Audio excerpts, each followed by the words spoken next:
In this video, we will show you how to select entities and fields to be integrated.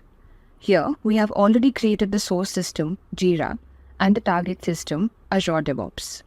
If you want to learn how to create an integration, visit the link flashing on your screen.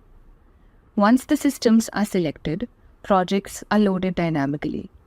In case you are unable to access a particular project, make sure to have access rights to the same. From the list of projects, you can map one or more projects. You must map projects with similar fields and field values. If your projects have different fields that need to be integrated, then you need to create separate integrations for those projects. Once you select the projects, you must define the mapping direction. There are three kinds of mappings. The forward arrow indicates a forward mapping, which allows you to map from System 1 to System 2, in this case from Jira to Azure DevOps. The arrow pointing both forward and backward indicates a bidirectional mapping, which allows you to map from System 1 to System 2, as well as from System 2 to System 1. The backward arrow then indicates a backward mapping, which allows you to map from System 2 to System 1.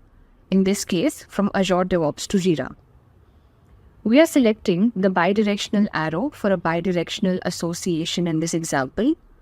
Let's now sync the second project. We are selecting the bidirectional association here as well. Once you map the projects, the entities from the respective projects are dynamically discovered and will be added to the list as shown on the screen. Select the entities you want to synchronize.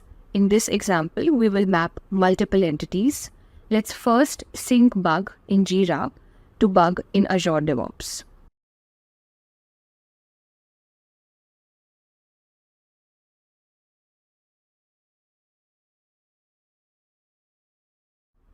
To map the entities, click on the check mark given in the red round box. Now, let's sync the second entity, Epic in Jira to Epic in Azure DevOps. Here, we will again click on the check mark given in the red round box to map the entities.